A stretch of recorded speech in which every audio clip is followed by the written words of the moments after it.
Cool. So anyway, how are you doing? Also, I hope you have enough energy to read. Freya, you're here. You said, hi, I had time to listen to almost all of volume 2 today while cleaning. It's 5 p.m., so I'm caught up. Yay! How did you feel about volume 2? So I guess we'll take 5 minutes to, well, we did the recap yesterday, but we can chat for 5 minutes because I usually give a 5-minute window for people to come on and then 5-minute like recap of the last series book before we start. So how did you enjoy volume 2? Or how did you mourn or whatever you want to call it? Because I know like volume 2 was the stuff for me. And then like it just turned into not the stuff. You said I was hit with feels, right? I was hit with so many feels. I was like, Meatbun, why are you doing this to me? Like, I genuinely don't appreciate it at all. Around for a little bit. We can go ahead and get started. It is 10:09 where I am. And this is what we are getting into today. Blood tears. I don't know how I feel about that, but that's what we're getting into. Volume 3 of Yubu. Ritu says, this story just speaks to me so loud. Gumong is so relatable. Yes, I know he is to you. And so he does for me. Yeah, very relatable. I think the more relatable someone is or a character is in a story, the more that I like it because I feel I can really connect to it. Freya says, I've enjoyed Yubu a lot more than I thought I would. I was afraid it would be IDK too dark. But so far, I've enjoyed the books a lot. Well, is this any indication that it might get darker? So it's 10:10 now. So we can get started. The goal is to read chapters 67 through 69, probably. Yes. So that's what we're going to do here today. And I hope you all enjoy. Chapter 67 is entitled Trust Me Once More. And I saw someone else just tuned in. So hi, we're literally about to get started now. If you have the book and you want to crack it open or you just want to listen, it's whatever. So let's do this. Chapter 67, Trust Me Once More. Gumong's blue eyes looked into Morsi's as the smoke of the incense drifted past them in silence. He didn't speak. He seemed to hear Jiang Yeshui sighing right by his ear. Morsi was only 7 years old when Fu Lingjun died. He was betrayed by his second in command, his corpse mutilated, his spiritual core dug out. In the letter he didn't live to send, he wrote, Who says we have no clothes, for we share the same robes of battle. You did the exact same thing his killer did, and you expect Morsi to forgive you? I'm sorry. Already, I'm just like, oh, God, that's so sucky. Oh my gosh. I would hate to have so much faith and trust in, I have so much faith and trust in someone and just know that they have my back and everything only to discover that they're a traitor. I would be so devastated. So yes, Arha is definitely a different type of pain. You got attached and you can't stop reading. I'm going to go ahead and continue now. It says, the ash dispersed on the wind and incense smoke clouded the air. Moshi, I don't think I like war either. Didn't I say that? Even Wolfgaga knows it. Okay. For some reason, his heart and throat both ached as he spoke. He choked with it. Although he had no memory of the past, he felt that his words were sincere. Morsi didn't understand him. Morsi was mistaken. Okay. How could he like going to war? So many dead, bathing wretchedly in blood. A singular achievement paid for with 10,000 withered bones. How could he like that? He hadn't fought for himself, or for honor, or for an opportunity to advance. If he had, he wouldn't now see so many ghosts, wouldn't see them questioning him, blaming him. He'd been living with guilt all along. Okay, I want to put my sticky note here, so I can just save it for later. Cause I was right. Morsi doesn't understand him. Okay. I know how you feel. I know how it felt to lose your father. I do. I swear. Morsi was silent. He didn't want to argue in front of his father's grave. It was true that he had once believed without reservation that Gumang valued human life and camaraderie above all else. But now, he found Gumang's words entirely ridiculous. Gumang, who had once said, "You can't be too attached to past affections," and stabbed his former brothers in the name of revenge, how could he understand how Morsi felt? He was nothing like Gumang. There was no way he could excise past attachments and feelings from his heart, just as he still couldn't stand the sweet scent of osmanthus in full bloom, just as he could never forget all that happened while his father had been alive.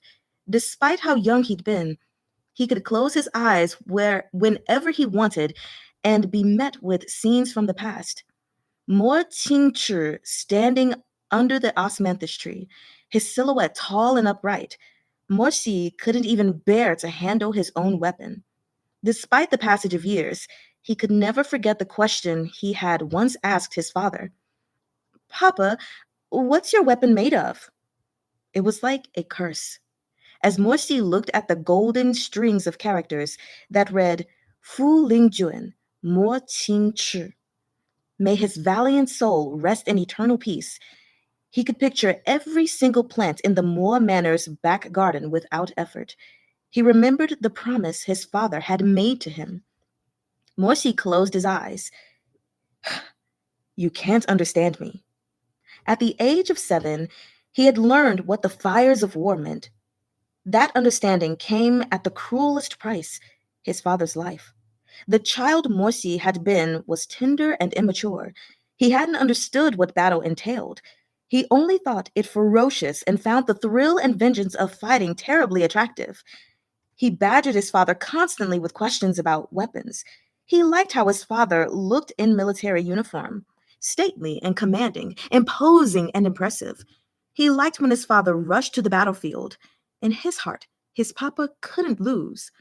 All that the fires of war bestowed on the Moor clan was supreme glory. He had been too naive. He'd had no idea what war would take from him. As for Mo Qingchi, he'd probably thought Morsi was too young to bear such heavy talk of life and death. Papa has 2 spiritual weapons, he said with a smile. One is cast with Shriren's soul, passed down through generations of the Moor clan. It'll be yours eventually. The other, Papa received when he first entered the academy. Morsi looked up at his father with shining eyes and tugged his sleeve. I want to see! I want to see! Mo Qingchi reached down and plucked off an osmanthus blossom that had fallen in Morsi's hair.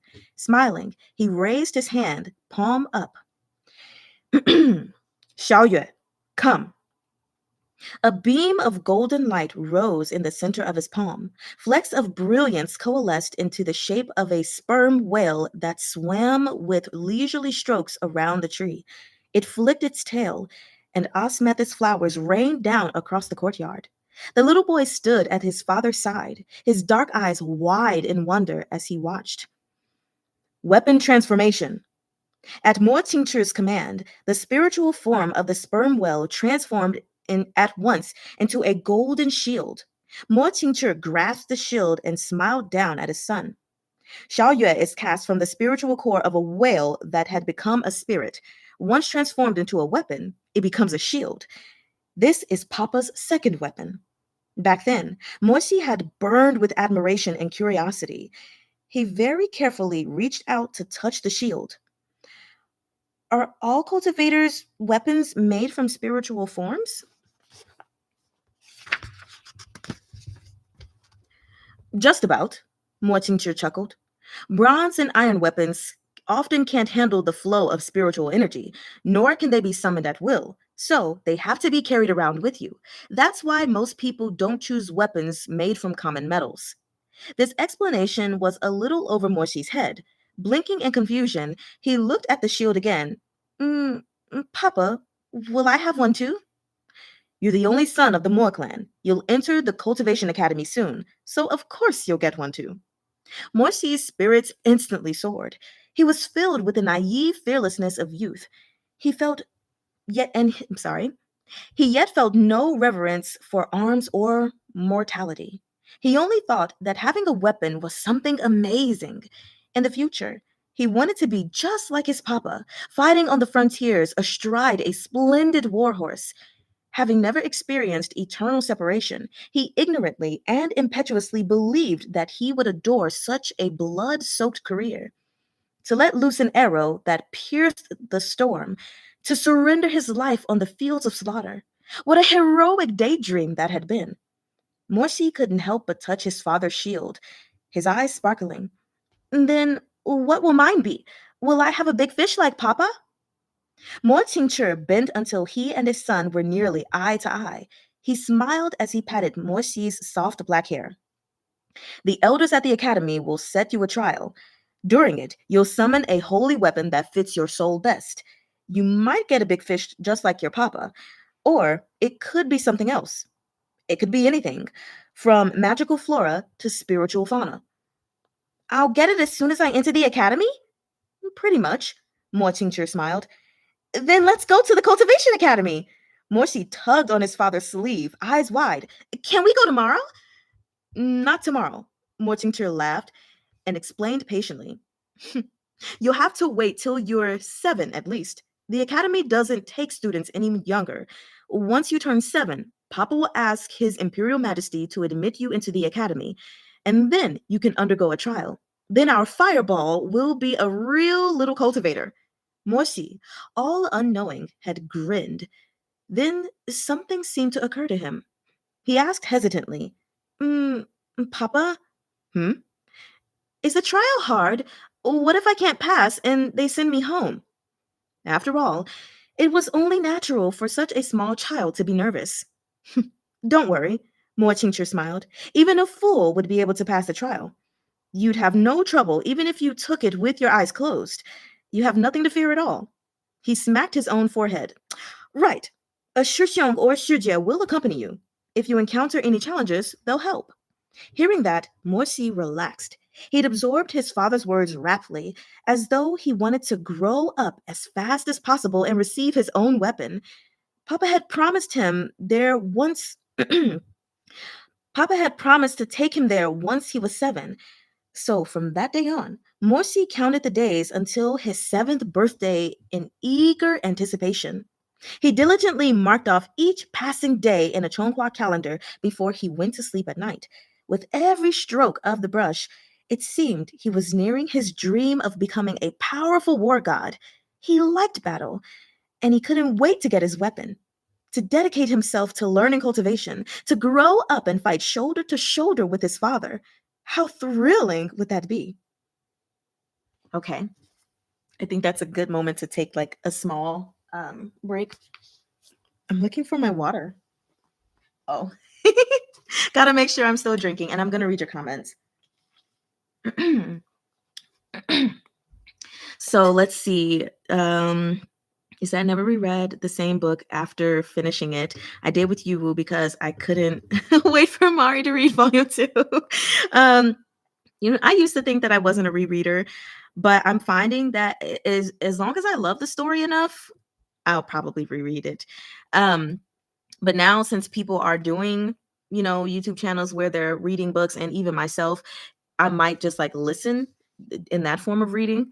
But yeah, I think rereading is becoming a thing for me, even if not a whole lot. Um, let's see. Freya says, I'm so invested. I definitely read the book so fast, but cons of living in ass and nowhere is getting downmade books takes anything from 2 weeks to over a month. Oh my gosh. And it took you 5 weeks to get SVSSS. Then that is awful. Due to emotions, my ADHD misses so many details while first reading. Reading Yuwu isn't smooth at all. I feel like walking through mud for personal reasons, but I enjoy it very much.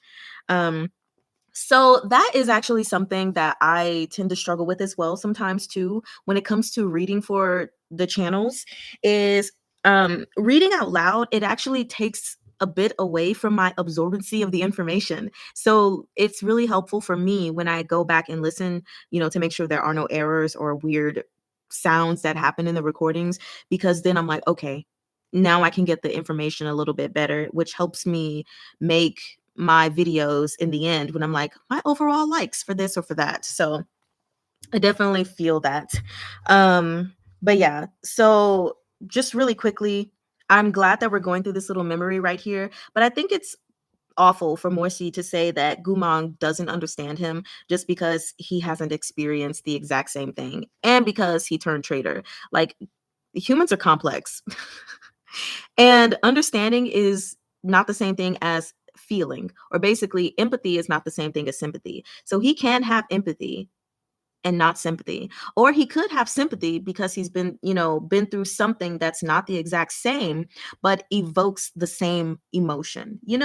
So that is what it is. Nevertheless, let's continue with this memory. I don't know if you were asking me where I was from or if you were asking Freya. Probably asking Freya.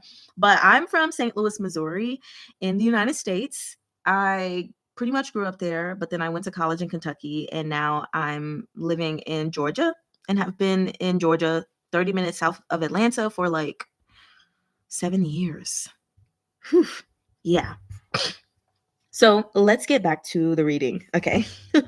So, how thrilling it would be for him to fight alongside his father. Then the Liao kingdom attacked. Mortingture was appointed to his usual post of commander and rushed off to the battlefield. That year, Morsi finally had his longed for 7th birthday, but what he received was neither weapon nor admittance to the academy. Instead, it was a military report from a very long way away. Before he could begin to wrap his young mind around the idea of mortality, Moa Manor was draped in white silk, and morning bells tolled from the imperial palace. Fu Ling Jun has passed. Cries of grief rang across the city, and paper money covered the ground like unmelting snow. People came in droves to Moa Manor to shed their tears and pay their respects. Regardless of whether Morsi knew them or not, regardless of whether they were familiar faces or practically strangers, each one wailed as they knelt on the ground. His mother sobbed herself into a stupor more than once, and his perfidious uncle feigned heartbreak as he arranged his foster brother's funeral. Ooh, word lookup time. Da-da-dun-dun-dun. Define perfidious. Deceitful and untrustworthy. Okay, I figured it was along those lines, but just had to make sure. This is what I do when I'm reading, just recording and not live. I have to stop and look up words because I'm like, huh? So, perfidious, deceitful and untrustworthy. Okay, continuing now. All were in mourning garb. Even the emperor himself came in white. To lose following is to lose a part of me. Forehead pressed to the coffin, the late emperor wept, his voice cracking. Heavens, why must you be so cruel? The court officials were on their knees. Their sobs filled the air. Outside the main hall was piled a mountain of sacrificial treasures. The high priest blew into the horn of a spirit yak, and a beam of golden light rose from the casket, motes of brilliant warmth melding into a whale that swam circles in the hall before gliding out into the courtyard. The othmanthus tree there had long shed its flowers. There would be no rain of petals as that great creature swam by for the last time. It soared into the lofty skies and returned to its sea of drifting clouds. The holy weapon has been released, the high priest cried, kowtowing as he knelt. May his spirit rest in peace. The crowd wept as they pressed their foreheads to the ground. Fu Ling Dun was a hero. May his valiant soul return home. Among this crowd of otherworldly apparitions clad in white, Morsi was the only one who didn't cry. He silently knelt, watching in dazed confusion. Who had left? Who had passed? Who was the hero?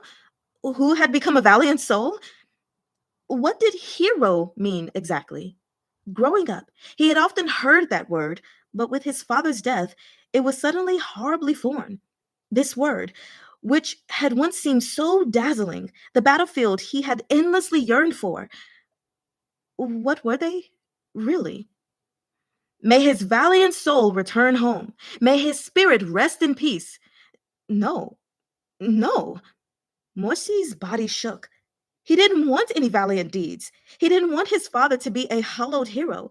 He just wanted his papa to be standing in the courtyard, to take him to pick osmanthus blossoms in the autumn and brew a pot of sweet flower wine.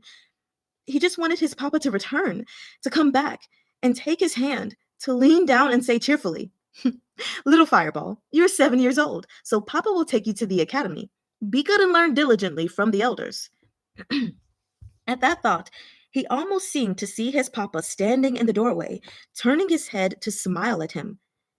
Little Fireball, he said, good boy, come here. Let papa take a look at you. Dazzled, Morsi walked toward the silhouette in that beam of sunlight. It was just then that the funeral firecrackers went off. Their crackling seemed to wake him from some dream deep in his soul. Dad, he said blankly. Dad, where are you? Where are you? There was no one at the door, only a bolt of white silk hanging low. His fingertips were ice cold. In that cruel moment, he finally, dimly, understood the meaning of death. With a great wail, he shouted for his papa, pelting out in the hall. The crowd of court officials were shocked and grieved by the sight as they wiped their endless tears. His uncle rushed after him and scooped him up as he struggled. Shiar, be good, he said, eyes red. Come to uncle, come to uncle. I saw papa! I saw him! Morsi cried, his voice cracking as he threw himself into his uncle's arms and bawled. I saw him! Why did he leave? Why did he leave? Why doesn't he want me anymore? Oh, man. Okay. The child shouted himself hoarse. Each cry was more mournful than the last, his entire face blotchy with tears. In the end, his trembling lips formed one last question. Why doesn't he want me anymore?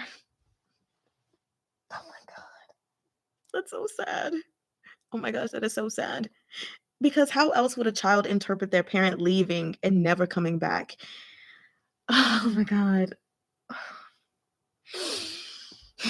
Let's keep reading. Yes, someone hug Morsi. Oh my gosh.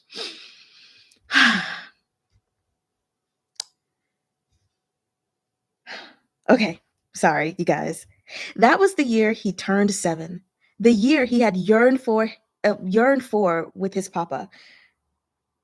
When it came, it wasn't what he had expected at all. So this was war. This was the price of glory. Months later, his birthday arrived. He was still dressed in mourning clothes, sewn with the most exquisite thread and finest workmanship. The Moa clan's stature had only risen after his father's death. But what did that matter? He walked to the window, where the osmanthus tree outside was once again in bloom. Golden stars were scattered between slim leaves of jade, each like a tiny reflection of the past year. Awash in their fragrant scent, he sat down with the Chonghua calendar he'd marked for 2 years.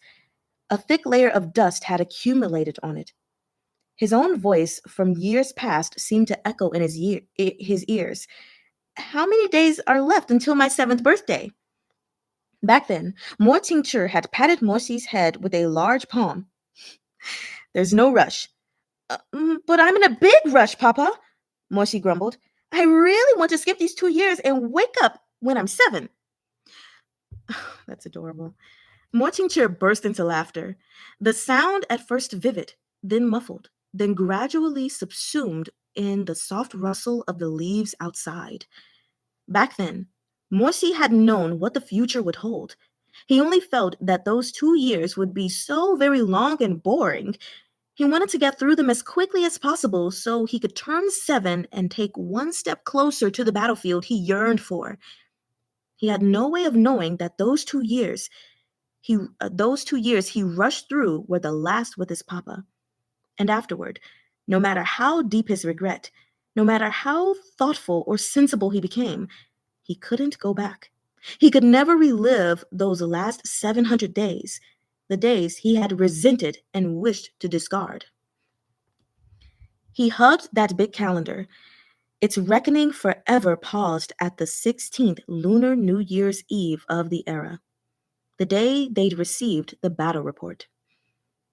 Papa, he whispered, today's the day. I can go to the academy now. He waited a while, but there was no response. There never would be. Morsi buried his head in his arms, curling up on the table, shoulders shaking. He sobbed himself breathless. Papa, what if we stop going to war? Don't go. Come back. Come back. Hero is such a cruel word. I just wanted you to stand in the Great Hall and watch the osmanthus flowers bloom in autumn with me. Come back. When I grow up, I'll take your place on the battlefield, okay? I won't do it for rank or fame. I don't like battle anymore. I just want to protect you. I just want to be at your side. I wish you'd come home. Papa. You'll never understand me. On the cloud-draped peak of Warrior Soul Mountain, Morsi had risen to his feet. Now, he slowly opened his eyes. His gaze paused on Fuling Juan's jade gravestone before shifting to Gumang. If you weren't reveling in battle for the sake of your own ambition, then I don't understand why you would defect to the Liao kingdom. Gumang was silent. It's true that Chonghua wronged you. We owed a debt to you. But there was more than one path before you, and more than one country you could have fled to. Yet you went to the Liao kingdom. Morsi's eyes were clear and cold. You wanted revenge. For your dashed prospects, for your dead comrades in arms, for your own advancements. You didn't care whose blood you spilled. Morsi. Sorry. I'm the useless one here, Morsi said, self-mocking. Not even the price of my life was enough for you to turn back. Gumang watched Morsi's eyes. They were too dark, too cold, too deep. And the sunlight at the summit of Warrior Soul Mountain, the near decade of disappointment they carried, was so clearly visible. His heart was suddenly seized by an overpowering impulse. He didn't know what kind of emotion it was. All he knew was he didn't want to see Morsi like that. He didn't want Morsi to look at him like that. Heart pounding, the words slipped from his mouth. Can you trust me again? They were like assassin's arrows. These words caught both of them off guard. Morsi's eyes widened. Astonishment was clear on that handsome face, paired with an extremely rare blankness. He seemed almost dazed. What? Gumang bit his lip and stood, looking at Morsi with his back to the sky. I don't know how bad I used to be. I've forgotten everything from before. But right now, I agree with you, and I don't like to fight either. I don't like to be betrayed either. The brisk spring breeze ruffled his white robes. As a dense cloud withdrew from the path of the sun, 1,000 beams of gold cascaded around Gumang like a shower of arrows, as though flying down to kill a man from years ago, or as if to pierce someone's heart. The former beast of the altar stood before Morsi. Backlit as he was, Morsi couldn't make out Gumang's features, but the voice he heard was no less determined than before he lost his memories. I want to atone. I don't want to disappoint you, Gumang said, his voice overflowing with a deep, soul-stirring conviction. Can you trust me once more? Without waiting for Morsi's response, Gumang got down on one knee, white sleeves fluttering. For the first time, he lowered his head in true deference and shame, harboring hope and earnest warmth, burdened by bloody crimes and freezing with cold. He softly said, I beg my lord to teach me. Morsi was struck speechless. At that very moment, there came the sound of clapping, a voice diaphanous and chilly as smoke drifted close. Good heavens! How moving! What a lovely performance! Pray tell, what tale of redemption is this? I might just drown in my own tears. We know exactly who that is. Because Meatbun, there's a yay, it's great that Murong Lian is gone. No, he's here. He's here. And he saw that. He heard that. Oh my god. Oh my god. Let's take a look at you guys' comments. Oh man. Oh gosh. Okay, so Moshi needs to talk some of those feels out. Absolutely. Even so my thought process is even if your thoughts are wrong, even if your emotions are wrong, which nobody's emotions are wrong, but even if you are wrong in your conjectures and everything, I still believe it wholly 100% important for people to release what is inside their hearts. Because if you don't, then it's even more difficult for you to let things go. It's more difficult for you to get an understanding, or to clear up misunderstandings. So yes, he needs to let these feelings out, even if he may be wrong. um, but yeah, let's see. Psychology. Yeah, he does have some poor abandonment issues. Psychology is so strong in here. He attracted his greatest fear in Gumong. Yeah.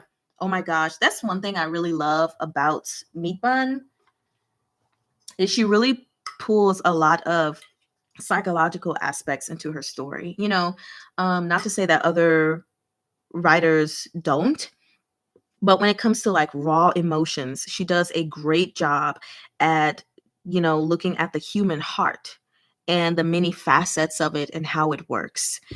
Let's see. Yes, this is so sad. Gumang just wants to be good. Oh my god. I need to know why Gumang betrayed him so bad. He better have a good reason for that, or else I'm gonna be pissed. Oh, I'm gonna be so pissed. Oh, now, so we absolutely know that this is Mudrong Lian. So let's just go ahead to see what comes. And I need to move this so that these book light, they don't last long enough. So I have to, there we go. I don't think we'll get to know it very soon. I don't think so either. I don't think we'll get to know it until like the 5th book or something. Maybe the fourth book, but not anytime in this book. I just don't think so. But let's keep reading. We are going to chapter 68. My heart is clear. Interesting. Very interesting title. Okay. Actually, I'm sorry. Before we read, I do need to mark this spot for myself. Crap. And then I'll just make all of my written notes and stuff later, because I'm sure I'll remember what I want to say. But I don't want to like take too much time making notes and stuff like that while we're live. So I will put this right here to leave a long little note later. Okay, now we're returning.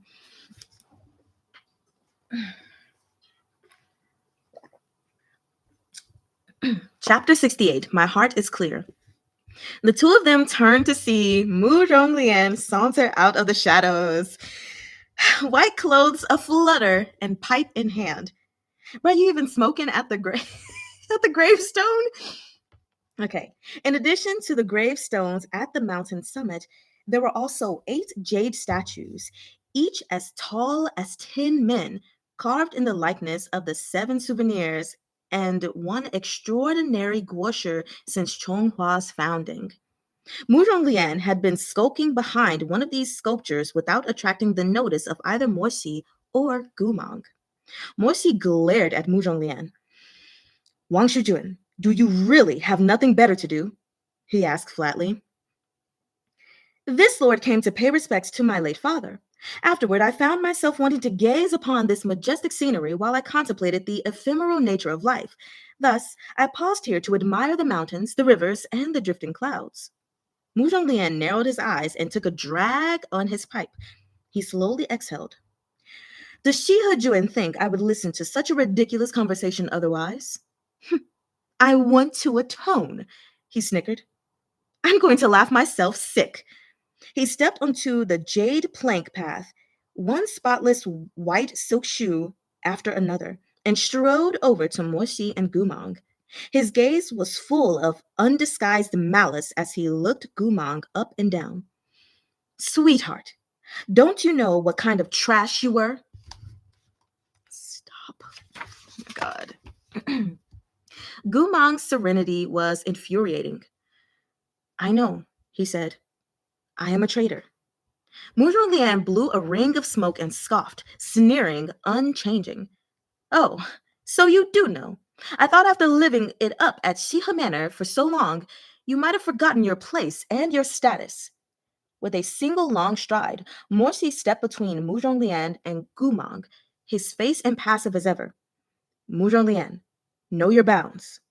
Muzhong Lian let out a rather sinister laugh. What? I can't even scold the dog I raised anymore? He belongs to me now. Morsi made no effort to soften his tone.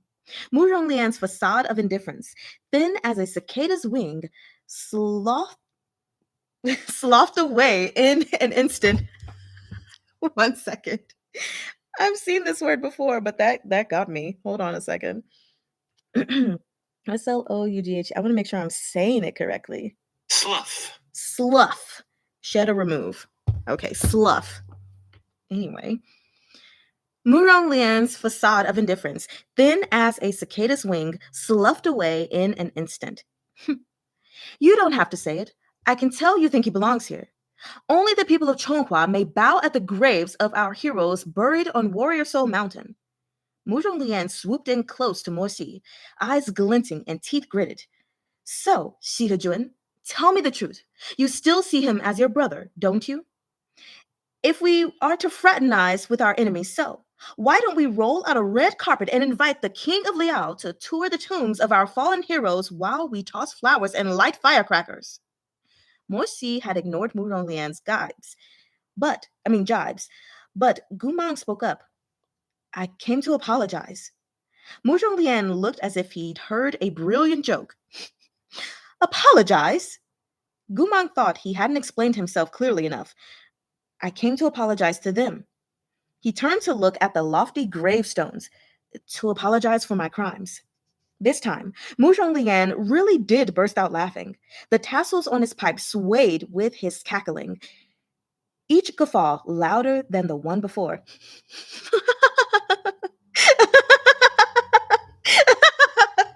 Apologize for your crimes. Your crimes. He stared at Gumang with the sly eyes of a fox. His laughter hadn't yet faded, but viciousness had already risen in his gaze.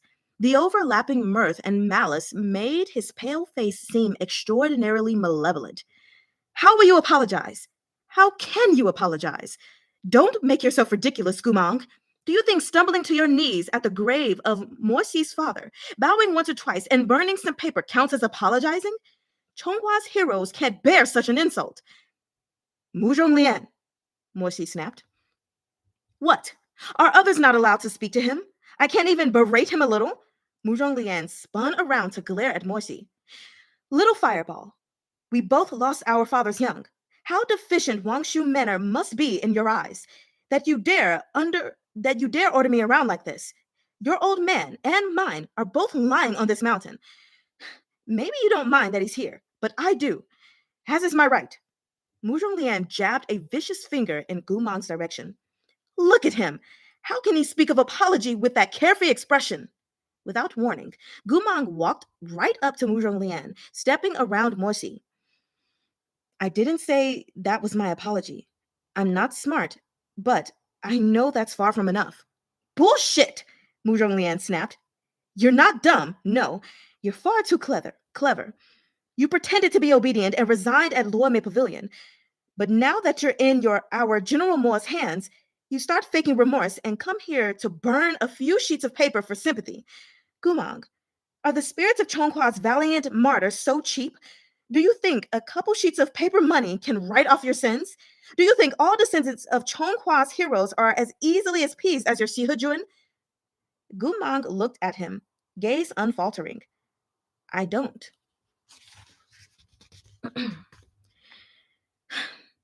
Then you never should have come, you bastard! Muzhonglian suddenly hooked his pipe around the back of Gumang's neck. Gumang shuddered as the scalding metal pressed into his skin, but he didn't struggle free, as though he'd steeled himself against it. His pristine blue eyes fixed wordlessly on Muzhonglian's face. Ash fell into his loose lapels, the sparks leaving burns on his exposed skin. Ow. Gumang didn't flinch, but Morsi couldn't stand to watch any longer. Whether it was because of Gumang or the solemnity of the heroes' tombs, he had no desire to see Muzhonglian carry on with this farce. He grabbed Muzhonglian's arm and lifted the pipe away from Gumang's neck. The skin beneath was blistered and raw, but Muzhonglian was yet unsatisfied. Morsi, you fucking let go of me, he snarled. Muzhonglian, you plan to throw a fit on Warrior Soul Mountain? You're the one who brought a traitor here to offend generations of Chongqua's martyrs. And you have the nerve to tell me off? He came to apologize. Only to your dad. Did he apologize to any other? Did he kneel before any other? What kind of apology is this? He's just sucking up to you so that you'll let him off easy. I can see he's already gotten what he wants. And what do you plan next? Will he ask his Imperial Majesty to reward him for his newfound contrition? Have you any idea what he's plotting? It was no rare thing for such fury to lead to physical violence. Muzhonglian was certainly trying to get a rise out of Morsi. Yet, to avoid coming to blows atop Warrior Soul Mountain, Morsi silently endured his taunts. When Gumang saw Muzhonglian goad Morsi, he stepped forward to try to get between them. Unexpectedly, Muzhonglian whipped around and slapped Gumang across the face with an audible crack. I'm going to show you guys the picture. He looks pretty pissed. He looks extremely pissed. Meanwhile, Gumang looks so resolute, but so like, I hate this guy. I would hate this guy too. Oh my gosh. So just really quickly before we continue reading. So I do think that Muzhonglian is being a little bit too extreme with his behavior in this moment, but I can understand his upsetness. You know, bringing a traitor to the Warrior Soul Mountain where they honor the warriors of Chonghua, like I totally get it, but him making a scene the way that he is, I think is inappropriate. Like you have to be mindful of where you are and handle it in a different way than you are doing now. So let us continue. Turning to the next page, and I need more water because but I'm reading this. The red lotus sigil on Gumang's neck glowed to life, but he suppressed the spell. Okay, look at you getting some control. Yeah. Anyway, sorry. He had heard the conversation between Morsi and Muzhonglian. He understood that it would be wrong to brandish weapons or shed blood here. Very good, Gumang. Very good. Muzhonglian wasn't satisfied with one slap. The sight of Gumang's face filled him with indescribable frustration and disgust. He delivered a vicious kick to Gumang's chest. I understand where he's coming from, but he's being such an asshole about it. Yeah, I know he's right, but I want some Wenning to appear. You want Wenning to appear? Just come over from Modal Zusha and just jump into this series. Go for it. Wenning, come on in. So he kicked Gumang in the chest. Caught unawares, Gumang crumpled onto the steps and coughed up a mouthful of blood. Gumang! Morsi cried out sharply. Gumang brusquely swiped at the blood on his mouth and looked up at Muzhonglian. A bestial savagery gathered in his eyes, but he determinedly restrained himself. Heaving to catch his breath, he lowered his eyes and pushed away Morsi's outstretched hand. He used his sleeve to wipe the blood from his sleeves. Mu Zhonglian narrowed his eyes, his fingertips trembling from anger. What are you doing now? This place shouldn't get dirty. Gumang lifted his head. I said I wanted to apologize for my crimes. It's the truth. I said I wouldn't betray anyone ever again. And that's the truth as well. I love his conviction. Mu Zhonglian said nothing. I didn't lie. Gumang's blood-stained lips parted. Everything I said as I knelt here today was true. Those limpid blue eyes were so clear, so clean, that Mu Zhonglian couldn't help taking a step back. Under his sleeve, he fiddled with the sapphire-colored ring on his thumb as his shuddering became more and more uncontrollable. As if determined to ignore some emotion that threatened to overcome him, Mu Zhonglian paused for a moment and suddenly gritted his teeth. Fine. You want to apologize for your crimes? To Kaoto, to start anew. Is that right? Yes, Gumang said firmly. Mu Zhonglian looked up and took a deep breath. When he gazed back at Gumang, his eyes shone with an undefinable light. Hidden within his sleeve, his fingers tightened around his thumb until that sapphire blue ring dug into the flesh of his palm. Kneel before every single gravestone in the cemetery, regardless of when they were erected or whether they died because of you. With each Kaoto, say, the traitor Gumang deserves to die 10,000 deaths. Mu Zhonglian bent his smoke-scented lips to Gumang's ear. He said softly, only after you've knelt at every single grave on the mountain will you have the barest of rights to claim sincerity in apologizing to the departed souls. Mu Zhonglian straightened and glanced at Morsi. Then, as if he never expected Morsi to agree, he turned back to Gumang. But you belong to Shihejuan now, so I can't give you orders. It all depends on how regretful you really are. Gumang didn't hesitate for a moment.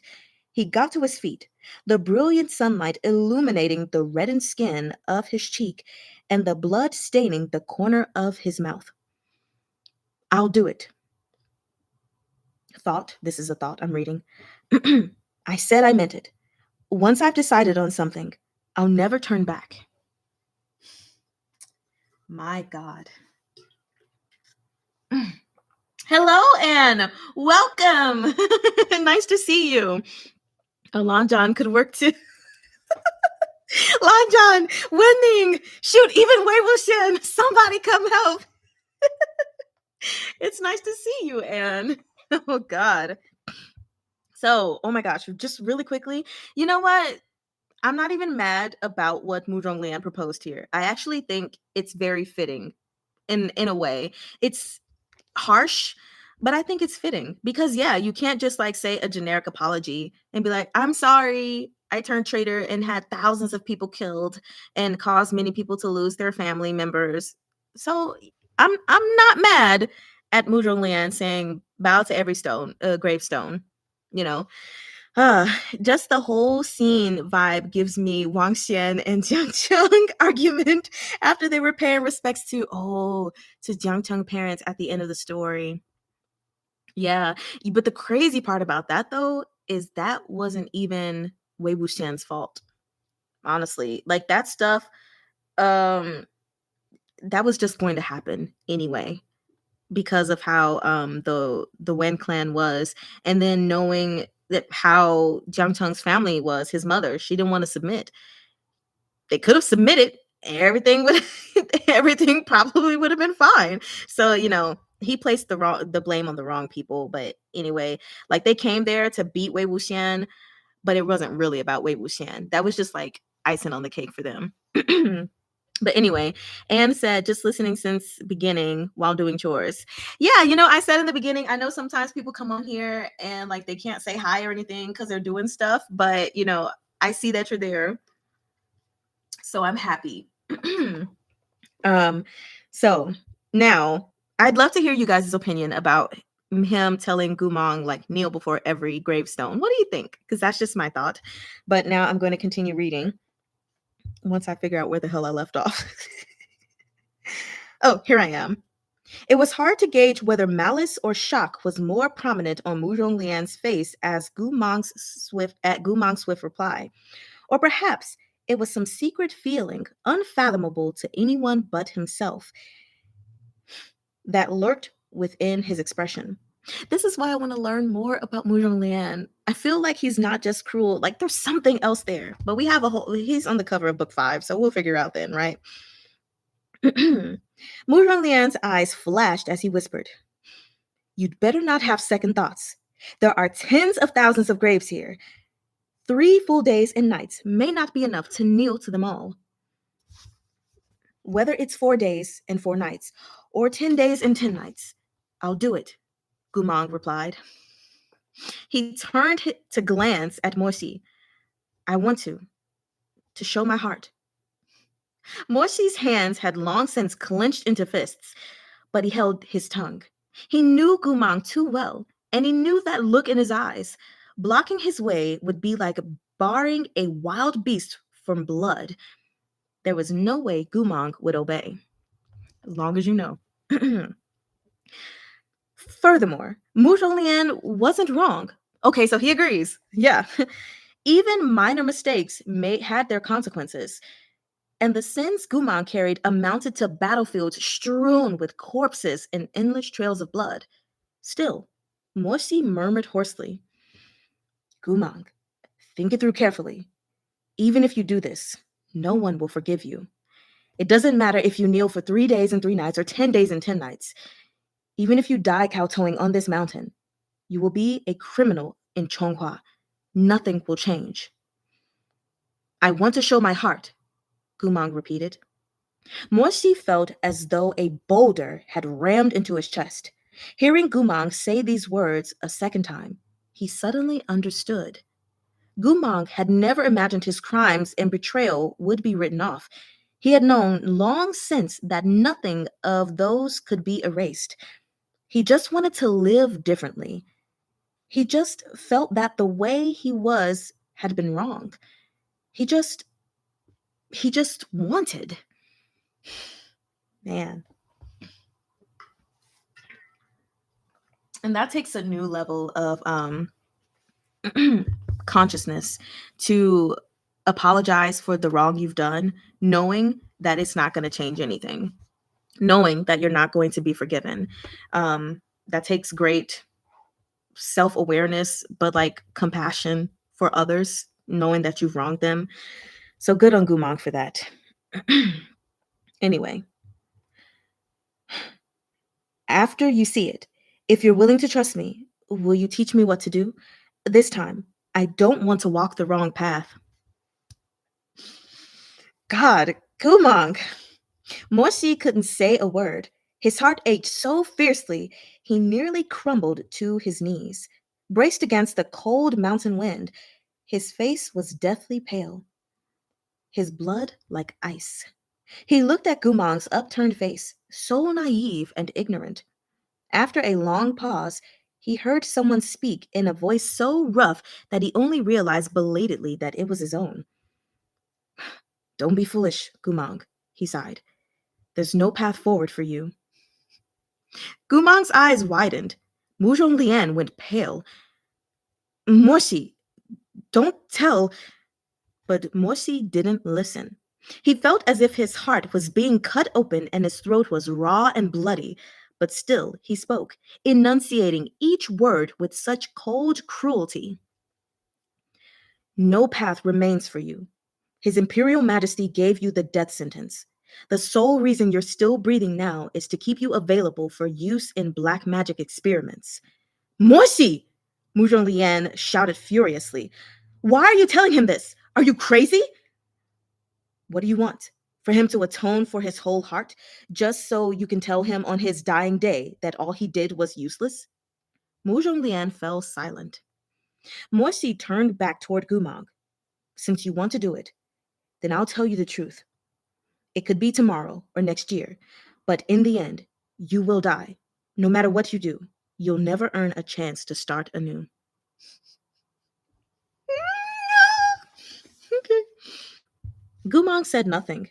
His wide eyed gaze slowly drifted downward and his long lashes lowered, casting a tracery of delicate shadow over his ocean blue eyes.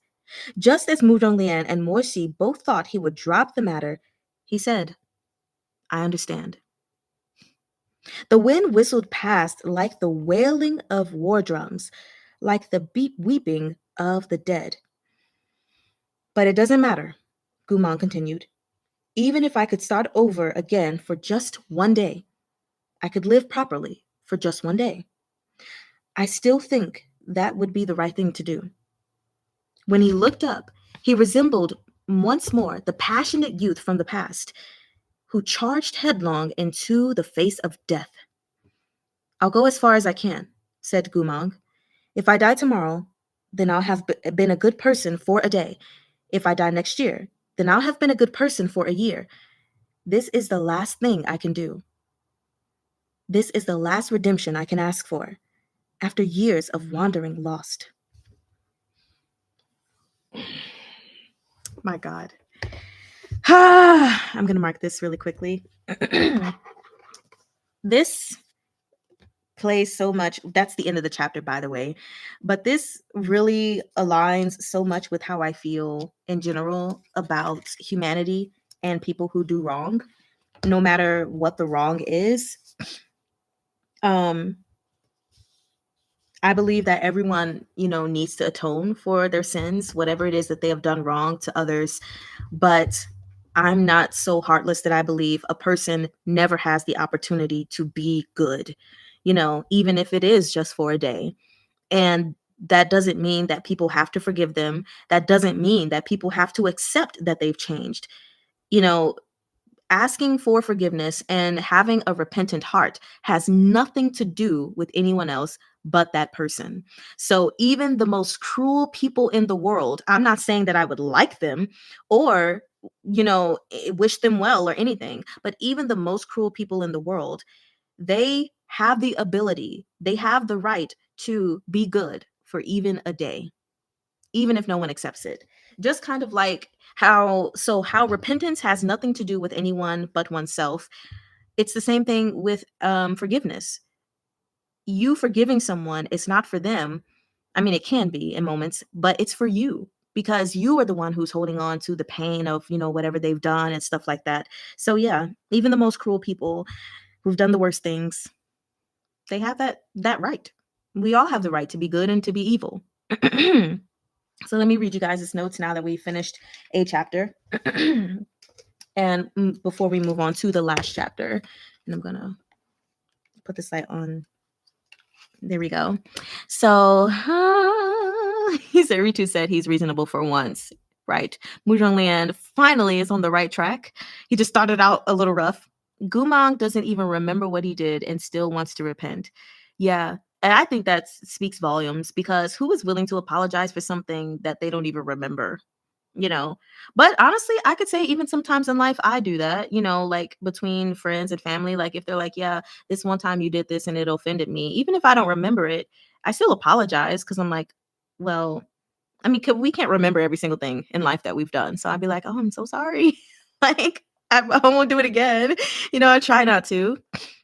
He just says, we are in this moment of the book early. So, of course, he is going to do so many things to show his heart. And then they are going to try to torture and kill him, etc. Anyway, yeah. Yeah. Second chance. Okay, Meatbun. So this is your way to put that trope in this book. Yeah, absolutely. I love second chance tropes when it comes to Meatbun, I think. I haven't really read a lot of second chance tropes. Actually, I think hers is really, yeah, Arha and this are really all I've read, and I haven't even finished you. So yeah, but I like this trope. It's just sad though how no one gives him that chance or trusts him even a bit, says Anne. Yeah, it's really sad because he's clearly capable. Like even the people that went to war with him know what kind of person he is, but everybody else, they don't know. They don't know at all. Uh, let's see. Ritu says, my beautiful couple is going to have problems because of Muzhong Lian seeing all of this. I know he already knew what's between them, but they are just provoking him to use those scenes against them later. Yeah, probably. He's definitely going to bring it up at some point. And then Freya says, I love how the story makes us cheer for Gumang when objectively the others have a good reason to hate his guts and refuse to acknowledge his apologies and desires to atone. Yes, I love that she's not like pushing away one person's or one group of people's feelings to give in to the feelings and thoughts of another. Like, it's like everybody can be right. As I always say, two truths can exist at the same time, you know? So definitely. Yeah, Gumon was the bad guy. He's the bad guy here. We only like him because he is our friend. Yes. I love Gumong. He has my heart. I know he did something absolutely terrible, but I'm just like, so what? He's Wolf Gaga right now and he wants to do better. Mujalian will collect all the evidence he can find to use against our boys. Yes. So, one thing I will say really quickly, because I just don't want to forget before I start reading again. I know at one point, I think in the first live recap session for Volume 1, we had talked about wondering who exactly is behind Gumong turning traitor, and just knowing that it's more than just this little bit. So I'm know that we said, okay, possibly Muzhong Lian could be someone that has something to do with him being a traitor. I'm gonna renege on that. I don't think Muzhong Lian has anything to do with any big plot or scheme behind Gumong turning traitor. I think he is definitely a cruel person to Gumong and anyone beneath him that is a slave and Gumong status or whatnot, but I don't think he has anything to do with it. He's just an ass, a very powerful ass who is a drug addict. So now let's go ahead and move on to the final chapter.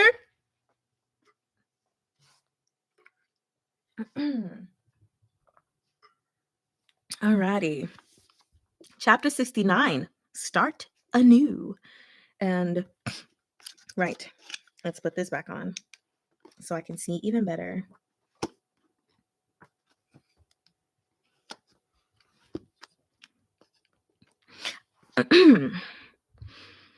A drop of dew rolled off of a cypress leaf. The wind fluttered through Morsi's wide sleeves as he stood beneath a copse of trees on Warrior Soul Mountain. He gazed at the small silhouette moving among the vast forest of gravestones in the distance. It was the night of the first day. Stars blanketed the sky. After the earlier confrontation with Muzhong Lian, Gumang had indeed started to kowtow to each tomb and gravestone. Muzhong Lian unmistakably meant to humiliate him, but Gumang had taken it as an opportunity. Spurred by a profound stubbornness, he sought to prove his newfound resolve. You're really going to do this? I am, even if nothing will change. Something will change, Gumang said. At the very least, I'll feel better.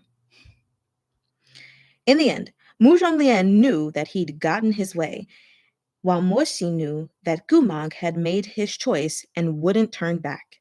Eventually, Muzhong Lian left, and Morsi had no choice but to leave as well. Gumang kowtowed alone amid the birdsong of the cemetery. In time, the weary birds returned to their forests. The setting sun sank below the horizon, and the jade sickle of the moon glinted like frost. Not a sound could be heard in the silent night but for Gumang's movements through the city of the dead, kneeling and bowing again and again.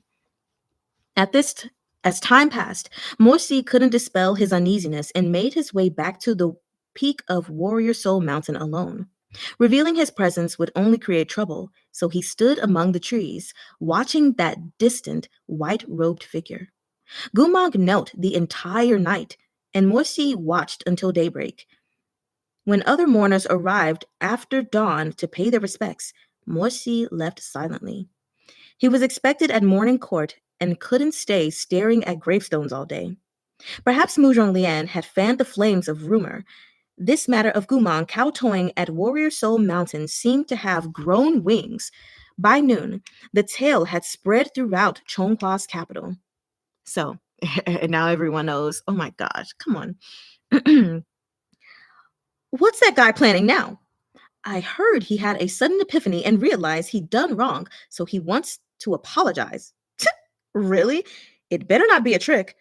Why don't we go take a look? Okay, well, it's honestly nice to see that people are curious, and even someone saying it better not be a trick, so they're hoping it's sincere. I guess that's interesting.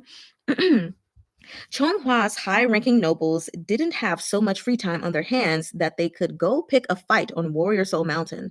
But common idlers swarmed toward the heroes' graves like mosquitoes scenting blood. They claimed they wanted to pay their respects, but in reality, they wanted to personally get an eyeful of this exciting new development. It's exciting, okay? Afraid of offending Shi Hejuan, these busybodies didn't make trouble for Gumang directly, but this didn't diminish their cutting mockery in the least.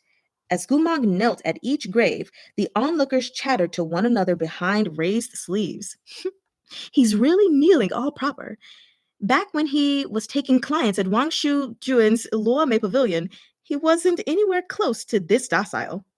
Shi Hejuan's only trained him for about half a year, so how has he gotten so obedient? Shi Hejuan must be good at it, duh. If you ask me, everyone knows Shi Hejuan may be coaxed but not coerced. That goo asshole must have figured out Shi Hejuan's personality, so he decided to put on this act and deceive everyone. Okay, it's really funny to see that Shi Hejuan can be coaxed and not coerced because it kind of reminded me of Yan Wushi thinking that Shen Chao could be coaxed and not cowed. Okay, I'm sorry. I just had to say that really quickly. And also, really quick, I need to grab my heating pad because my adenomyosis has gotten a lot better since from the very beginning of this year. But like I can like feel a little bit of strain where my ovaries are since I'm sitting up. So let me just turn that on. So he's such a good guy to hate. He isn't evil or anything, just a cruel bastard. Yeah. That's also why Meatbun made him hot too. She was like, "Oh, he's gonna be a sexy bastard." Let me keep reading. Hold on. Sorry. Okay. So yeah, now they think he's deceiving everyone. Aha! That actually makes a lot of sense. Yeah. If he really felt so guilty, why not just off himself? There's no question. He's a liar. Gumang turned a deaf ear to it all. As these snatches of criticism buzzed around him, he slowly walked up the steps, kowtowing and kneeling as he went. Over and over, he repeated the words Mu Zhonglian taught him. The traitor Gumang deserves to die 10,000 deaths. He chanted devoutly, as though this was a rebirth mantra that could deliver his guilty soul from the abyss of worldly suffering. But too many people hated and disdained him. He thrashed in that sea of misery while those on the shore cast stones at him. Go away, go drown, they jeered. This is only kind of ending your life deserves. Against this onslaught, Gumang repeated the endless motions of kowtowing, striking his forehead thousands upon thousands of times against the cold, hard stone. His footsteps were leaden, his shoulders stooped, but his eyes shone with a light that pushed him onward. He bent his spine, he lowered his head. From the brightness of day through the vastness of darkness, from the brightness of day through the vast darkness of night, he piously put his hands together. The traitor Gumang deserves to die 10,000 deaths. Man. On the third day, a dense thicket of clouds covered the sky, blanketing Chonghua City in the interminable drizzle. Oh God, it's about to downpour, isn't it? Gumang's robes were thin, and after kneeling for so long in the frigid wind and rain of early spring, His body was on the verge of collapse. He forced himself to crawl up another stone step on his hands and knees and knelt at the first jade gravestone. His lips moved, but he couldn't make a sound. Rain streamed sluggishly down his face. He looked up at that towering and stately hero's gravestone. Wang Shujun the Seventh, Mu Rongxuan, may his valiant soul rest in eternal peace. So, he had made his way up to Mu Zhonglian's father. Gumang looked at the imposing golden characters on the tablet. The inscription was pristine and solemn. Before it, he was like a mound of mud cowering before a god. His lips trembled, and his nearly useless throat strove as he mumbled, "The traitor Gumang." A crash of spring thunder boomed in the distance. The sound was dull, as if the sky had become a massive drum. Gumang trembled as he raised his numb palms. He brought them together before his forehead and then closed his eyes to bend down, pressing his head to the ground. "Deserves to die 10,000 deaths." Rumbling thunder split the skies. As if the sound had shattered his soul itself, Gumang didn't rise after this last kowtow. 3 days and 3 nights of kneeling, without sleep or cease, he finally had been rendered unconscious. It's so ironic for him to fall unconscious in front of Mu Zhonglian's father's gravestone. It's almost fitting, anyway. The sight of him crumpled in the rain, curled at the foot of Mu Rongxuan's grave, was like the rank smell of carrion and those sightseeing vultures. They scurried closer for a better look, glancing sidelong at his weak, rain-soaked body. Many were aware of Gumang's mad rampage from months earlier, and they hadn't dared raise their voices above a whisper when Gumang was unconscious. But now that he had fainted from sheer exhaustion, some of these people gained courage. "This is not the time to do that. Y'all go sit down somewhere." "This damn slave said he wanted to apologize for his crimes, yet he collapsed before he even knelt to them all. Is he really passed out, or is he faking it?" "Kick him and find out."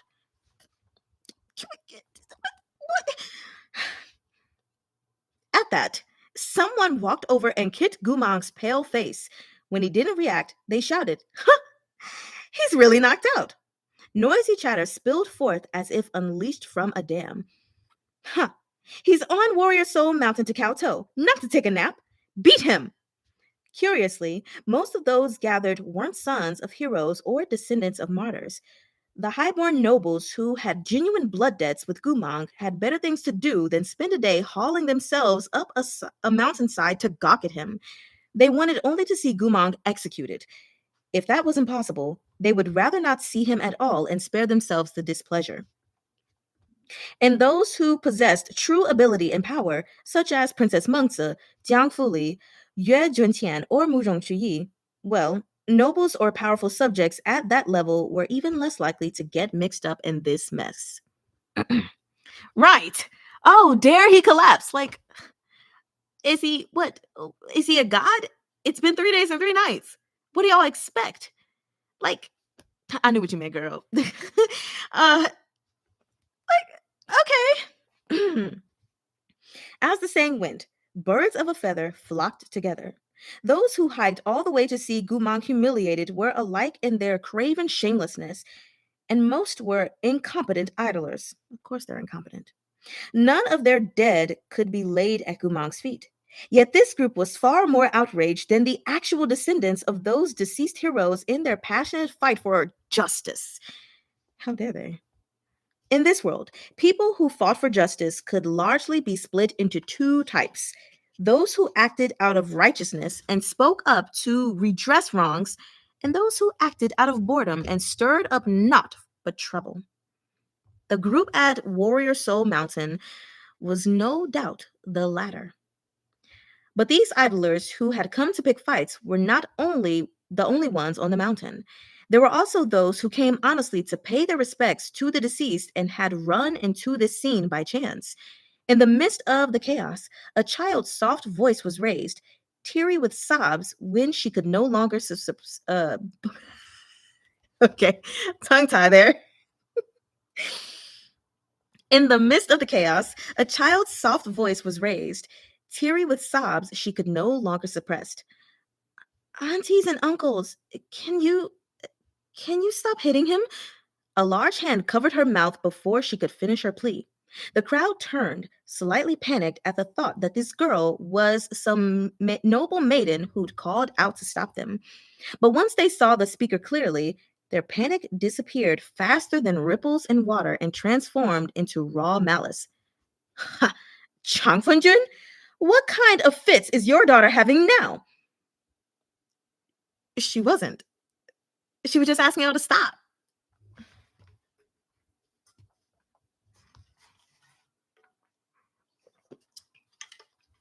Okay. See, those are the truly evil people in the world. The ones who are just cruel when they're given the opportunity to do so, to show their true nature, not because anything bad has happened, but just because. Why does this scene remind me of the illusion/test arc in Arha?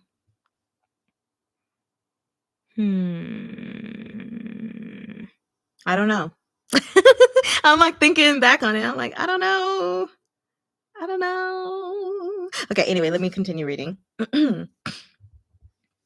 It seemed that this child had just spoken up was little Lanar. It's nice to see her again. She had come with her father to pay her respects at the cemetery. They hadn't expected to run into this kind of scenario or situation. Ever since she had fallen sick, Lanar had been scorned wherever she went. No one dared play with her. No one dared pay heed to what she said. Other than her papa, no one so much as smiled at her. She and Gumang had merely exchanged a few words when they met at the medicine master's manor, but those words and the slight weight of the dragonfly on her head amounted to the first gentleness she had known in many years. Many years. Now, as she saw Dagaga bullied like this, she couldn't stop the tears that streamed down her face. My apologies, Changfenjuan blurted. But the rabble wouldn't let it go. They're right to call your daughter a mad dog, someone mocked. She's even pleading on behalf of a creature like him.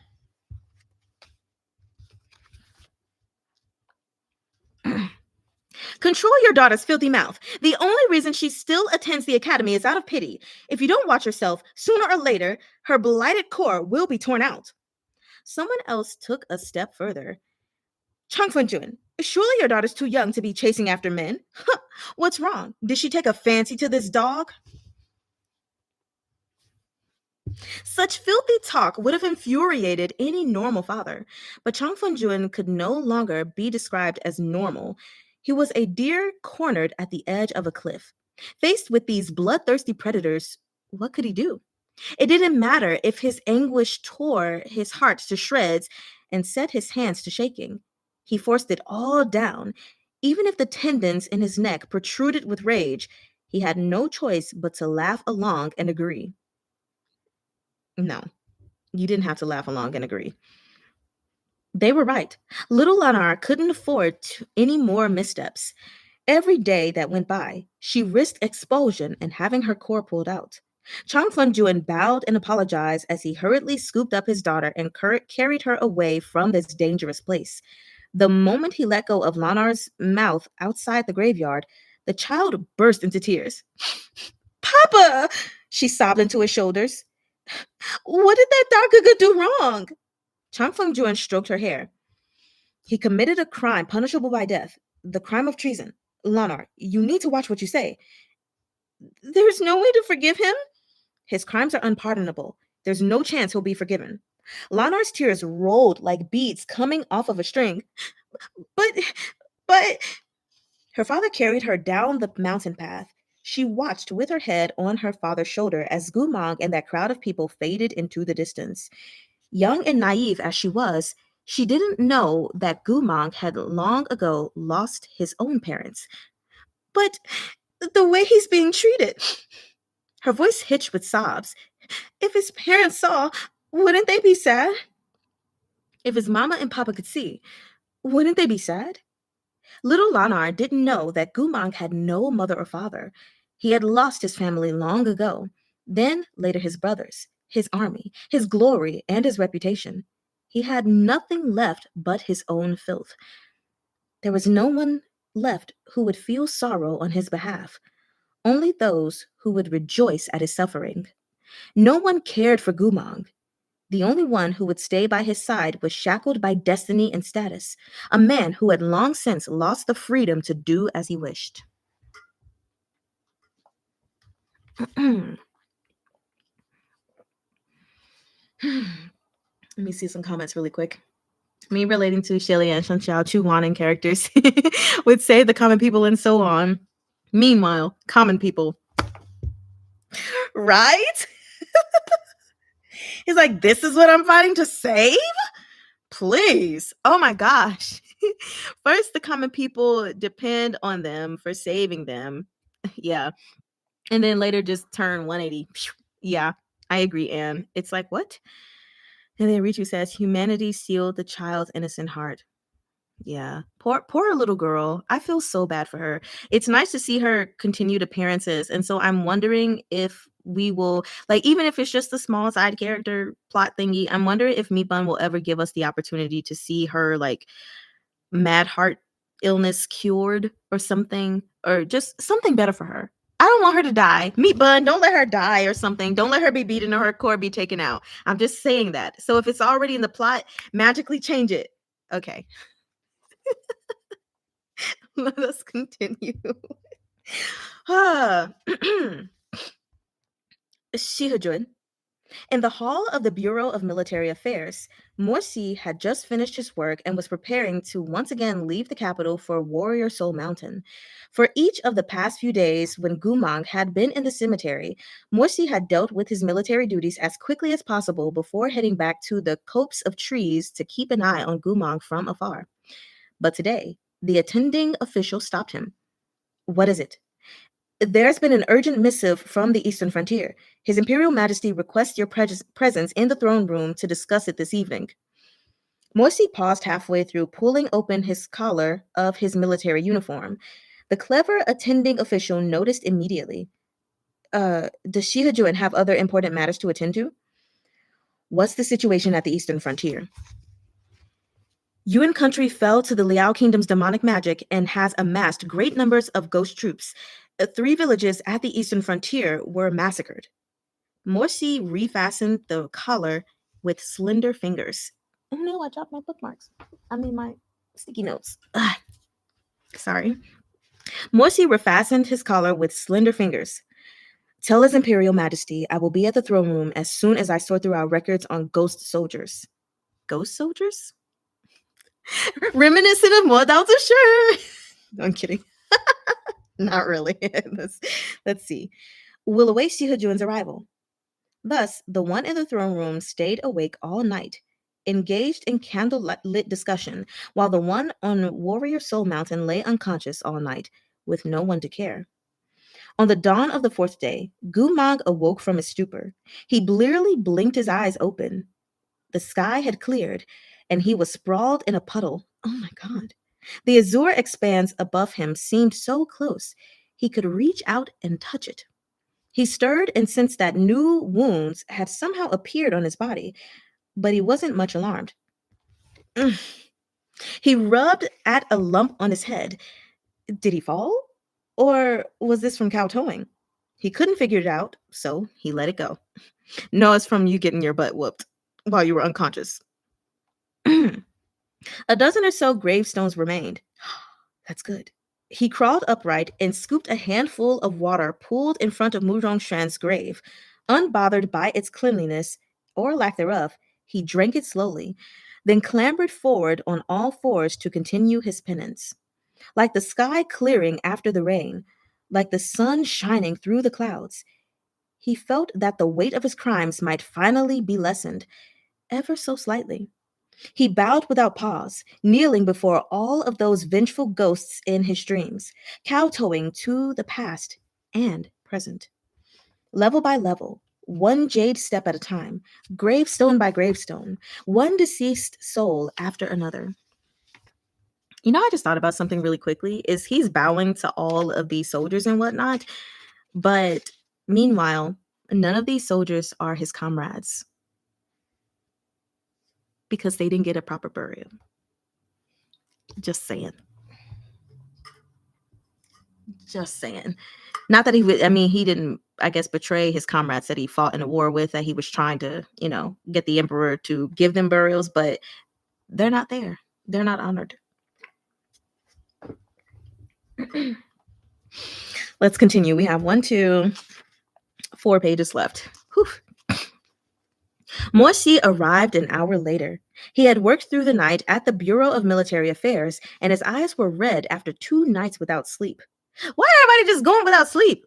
I haven't done that since I was a little girl. I went 48 hours without sleep, and I've never done anything like that ever again. Sorry. Another might have hurried home to their bed after spending all night at work, but Morsi seemed possessed by some waking nightmare as he took breakfast at the Bureau of Military Affairs and walked up Warrior Soul Mountain alone.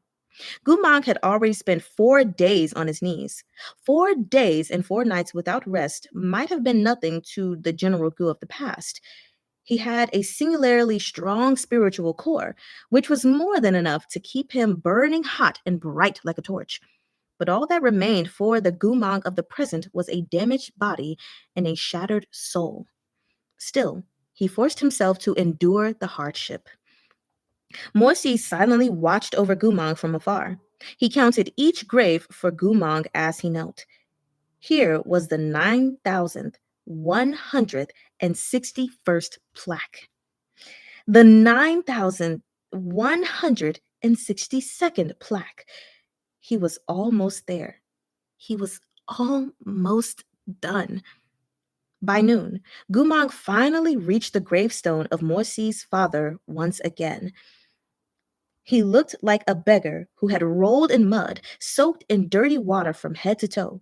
His face was begrimed, his forehead rubbed raw, and his knees had long become a bloody mess, but his eyes were extraordinarily bright. No one who looked into those eyes could doubt his sincerity or shatter his hope. But no one was looking in his eyes. Carefully, attentively, Gumang kowtowed thrice. It was over. He let out a breath and tried to stagger to his feet. Exhausted by his long trial, he collapsed almost instantly, crumpling back toward the ground. But the pain of impact never came. He felt a cool breeze.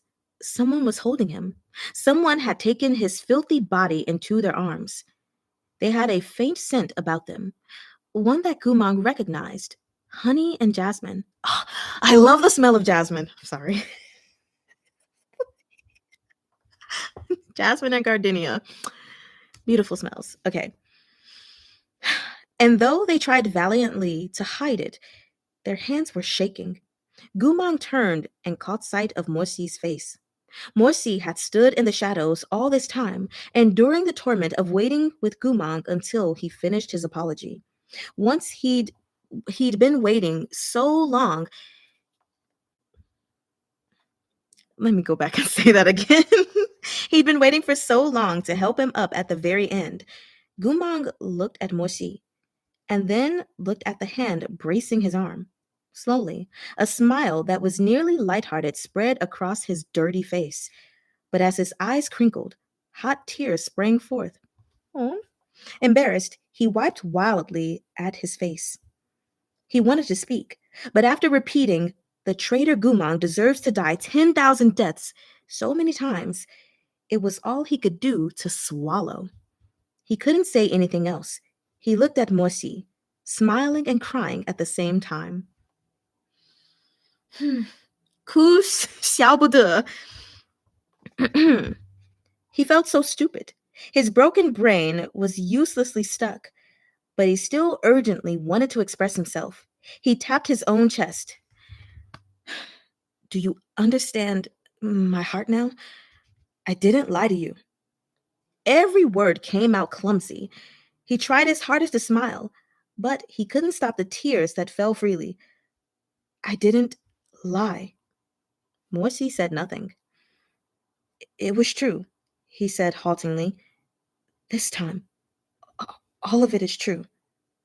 Caught between the desires of his heart and the vengeance of his nation, Morsi's soul was tearing itself asunder. He couldn't find a word to say. In the end, he helped Gumang to a stone bench in silence. Gumang looked at the gravestones covering the slope below. How nice, he mumbled. I've knelt before all of them. The cool breeze blew softly over the mountaintop. I can start over again. Each word Gumang said was like a knife digging into Morsi's heart. Lowering his head, Morsi took out a bamboo box, which he placed on the bench. This box was from the dining hall in the Bureau of Military Affairs and had been imbued with spiritual energy to preserve the temperature and flavor of its contents for hours on end. Can we have that in our world? Morsi unpacked it without looking at Gumang. Eat something, he murmured. Within was straw mushroom and pork congee, rice cakes, meltingly tender braised dongpo pork belly dripping with savory juices, thinly sliced cucumber, and sweet tian mian bean sauce, and some fluffy white steamed buns. I love steamed buns so freaking much. But I'm wondering what straw mushroom is. Is it jinjangu? Enoki mushrooms? I don't know. I'll have to look that up. But we're almost done, so I'll look it up once I finish. Morsi held out a pair of chopsticks for Gumang, but Gumang didn't take them. He looked at his dusty hands in distress and made a great effort to wipe them on his clothes. No matter how hard he wiped, they were still filthy. Helpless, Gumang sat and stared vacantly into the distance. Morsi sighed and produced a spotless steel silk handkerchief. Sorry. He wet it with a water-channeling talisman and turned to Gumang. Give me your hands. They're dirty. Instead of repeating himself, Morsi tugged Gumang's hands toward himself. When they touched, he could feel Gumang's fingers trembling in his own. Morsi looked down, slowly and carefully. He wiped Gumang's hands with his damp handkerchief.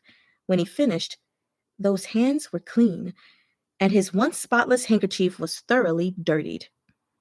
Go ahead. I'm glad this is the last page because I can feel my reading abilities waning.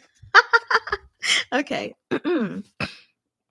Gumang looked at the food, genuinely ravenous. He gulped. Can I eat the steamed bun and meat without using chopsticks? He raised his newly pristine hands to show Morsi. Look, they're clean. Morsi swept a silent glance over him. Those thin scars on Gumang's hands were only more painful to see on his spotless skin. He looked away. Just for today. Gumang nodded at once and took a hungry bite of the steamed bun. Morsi, who had also toiled all night without stopping for a meal, looked at Gumang and tried to affect a careless tone. No one's going to take it from you. Meatbun really likes to say this line. No, going to take it from you. In response, Gumang dug in with even more haste, unintelligible sounds issuing from his steam bun stuffed mouth. After a beat, Morsi's voice softened even further. Slow down a bit, he said, gently. This was met with more incomprehensible noises, muffled by steamed bun and braised meat. It had been a long time since the two of them had sat together so amicably. For a moment, Morsi had a powerful urge to pat Gumang on the head, just as he had in the past. But in the end, he raised a hand only to let it fall to his side. The movement was subtle, but Gumang noticed. However, he mistook Morsi's intentions. After a moment's pause, with his mouth still full of steamed bun, he falteringly tore the remaining bun in two. Tendrils of steam rose into the air. Gumang kept the smaller piece for himself and passed the larger one to Morsi. Above his bulging cheeks, his blue eyes were so clear they seemed to have been rinsed by the rain. Are you hungry too? So cute. That is it. Oh my gosh. We have reached the end of chapter 69. Let me just sticky note this right here. And this is kind of a weird scenario. But really quickly. Well, first let me read a comment or two really quick because I just saw them come up. Anne says, Wolfgaga, you are talking to a wolf, Moshi, right? What are you telling him to slow down for? I'm glad he let him eat with his hands, though, at least the steamed bun. But also, like, okay, do Chinese people eat steamed buns with chopsticks? Because I eat steamed buns with my hand. So I don't know. Like, when I eat Chinese food, I eat with chopsticks, but not the steamed bun. So, but it was so cute that he asked. Anyway, you said, what the Jesus casually cleaning sinners' feet. Hands. Yeah, Jesus was cool. He was a pretty cool dude. He was like, look, I just want to show y'all how y'all should live your lives. This is how y'all should live it, okay? So yeah, Jesus is cool. Anyway, really quickly, the thing that I said is going to be really weird for just a moment. Because I drank so much water, I have to pee so bad. So I'm gonna get up really quickly to like take a potty break. So I guess it's gonna be weird because we already finished reading, but we'll do a short little discussion. But let's take like a 5-minute break or something like that because I have to pee. So anyway, we're back. So okay. Hi, Kylie. I do see your note in Patreon. Said that you just wanted to pop in and say hi. So hi. You've been listening in the background, and these chapters have been a roller coaster of emotions. Yeah. Such a roller coaster of emotions that I don't even know where to begin. And, I kind of talked throughout. But yes. Siri, stop. Thank you. So, yeah, I kind of shared my thoughts throughout. So let me just see what I want to talk about now. But you all can definitely put your thoughts about chapter 67 through 69 in the comments so we can chat just for a little bit before we close out today. So I'm going to go back really quickly to like the beginning when we're talking about Moshi, who's basically saying that he doesn't believe Gumang's words when he says he didn't enjoy war, essentially, because he's like, okay, like, how could he not? After he turned traitor and after all of this stuff, he's kind of just like, I don't understand how you could do this thing in particular. Freya said, I missed the last 30 minutes. I'm waiting to get devastated after I listen to this later. Okay, that's okay. But him basically not believing that Gumang doesn't like war and thinking that he's just being ignorant because he was like, okay, Morsi was like, I'm just not gonna argue with you. All right, like let's just leave it at that. So humans are very complex. Our brains are not, everything is not so cut and dry, right? Because you on the outside looking in may see someone do something or say something. You're like, how in the world could they do or say that? But it's not until you get inside their brains to truly understand why they have done something that you will be able to like get that insight. And so we still don't have the insight as to why Gumang did what he did. But at the end of the day, Gumang knows himself best, even if he doesn't remember anything at the moment, So when he said the words, like how, or I'm sorry, when Rou Bao Buchero, this wasn't in quotes, but he was like, how could he like going to war? So many dead, bathed wretchedly in blood, the singular achievement paid for with 10,000s of withered bones. Like, how could he be like that? I definitely agree. Plus, when he's having all of these nightmares and everything, and the people are like, you didn't honor us and stuff like that, that even if he doesn't have his memories, is showing his subconscious, those buried memories deep within him. So it's like He knows how he feels. Even if you don't believe, you just have to trust that he didn't like war. Even though he betrayed you and stabbed you and then betrayed the country, there's more to it than just, oh, you like war. Okay. So that's all I'll say about that. It could seem weird why people do something, but when you actually dive into the why behind it, then it can make more sense. Um, so let me see. No, I'm not going to comment on that because I commented on that and that was pretty much good there.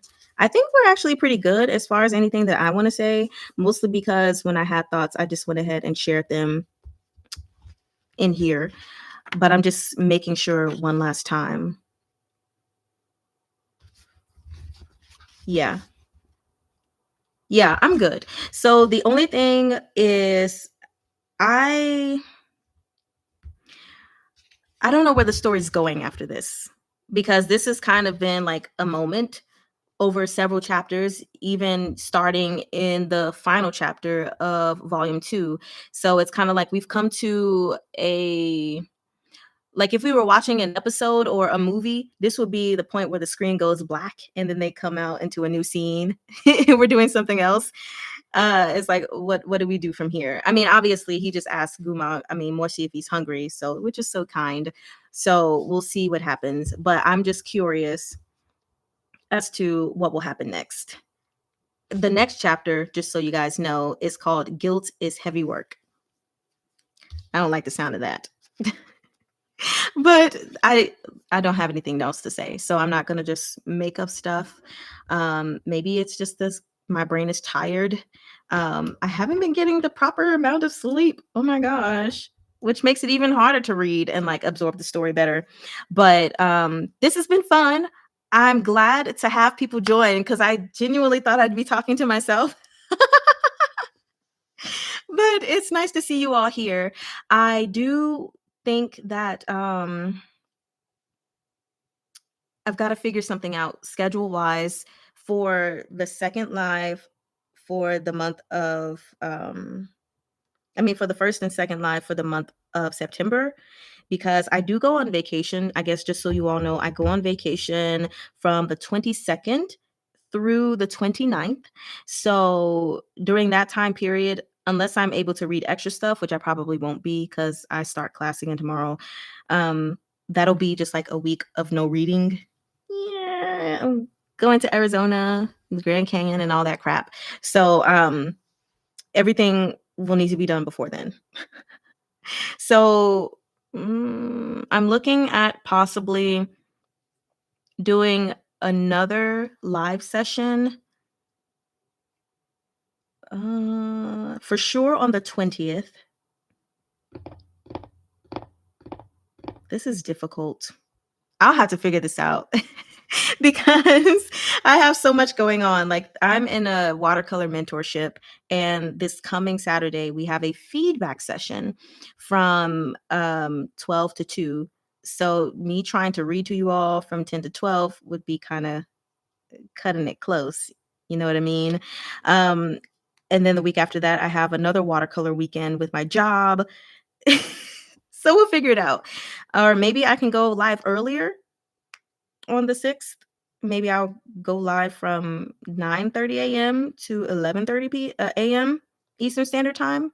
I don't know. So basically just early 30 minutes earlier from what we've done now. So we'll see. Because I want to get you guys' two live sessions in. So I'll figure it out. Anyway, do any of you guys have any comments or questions or anything like that before I head out? I'll give you a second to type if you have any. I have this beautiful picture I printed out of Arha. Not of Arha, but of Morjan and Chuwaning. And that was so cute that it's on my bookshelf now. But Ritu says, I just want to say I don't want to see the Emperor. I don't trust this guy. Absolutely not. But I think I made that abundantly clear in one of my rants on the videos of well, it could be season 2, I guess, of volume 2. I don't trust him. I know he has something to do with Gumang turning traitor. He's very smart. Yes, with him even being able to pick up on Mochi and just like his behavior and mannerisms, and he's like, no, the emperor is almost never to be trusted. Yes, even when I think about Joy of Life, I'm like, and I love that emperor so much because he was so funny and interesting. But oh my god, yeah, I I just don't know who else could be like other than the emperor. I'm like, who else is in on this plot, whatever it is, with the emperor? Who? And Freya said, yeah, he's sus. He's super sus. Oh my god. I bought this little, I guess I'm just rambling now, so don't mind me, you guys. I bought this thingy because I've bought plenty of special edition things, and they basically stopped doing posters and started doing postcards. And I was like, I don't want a bunch of postcards. What am I going to do with that? And then one of my friends in my ARHA chat was like, girl, just like buy a photo album or something to put them in. And so I was like, okay, well, let me do that. And so this is the back of it. I've got so many stickers of Modal shirt and then Shilian on the side. We also have the Gosher that we still haven't met. Yes. And I really want to meet this man because I need to know, like, who the hell are you and what is your relevance in this story? I need to know. And he's clearly a crazy person, obviously a crazy person. So that'll be interesting to see. He said everything is going to be good. I'm sorry. Everything is going to good to be true. So I'm afraid he's going to destroy the fun pretty soon. Yeah, somebody's got to destroy the fun. So on a video that I had of showing the how to survive as a villain, I showed you all oh wait, no, this was in there. Never mind, we're okay. I thought for some reason that I did not show you guys these things, but I did. It seems like everything revolves around him. Yeah. But anyway, here's my little thingy. I've got everything in here, all of the postcards from all the special editions that I've bought. And look, there goes Yiwu right there. Oopsie. There's some TDCF. And then I skipped so I could have that. But then I've got some smaller postcards. All of these are Hualien, coming from when I bought Chinese editions of stuff. Yes. This is my favorite picture of Xielian, like ever, right here. Guosher, I'm watching you. And then I even got one of my friends. She's Hmong, Hmong. I don't know how to pronounce that word, but she got me into the Ghosts Nocturne, and so I have my beauties here. Jason and Lenok, the most beautiful characters I've ever seen drawn or in watercolor. Let me get a closer view. Like, look. Look. He's so adorable. Oh my gosh. Okay. Anyway. And then I got all these tiny little cards or whatever. But anyway, now I really am rambling. And I've got the Legend of Exorcism right there. So I'm officially going to go now. I hope you all have a wonderful day or a wonderful night whenever you see this. For those of you who will get this later on YouTube. But thank you all so much for tuning in. It's been such a pleasure. This is a joy for me to do. And I'll see you all next time. Weinemann. It's ADHD.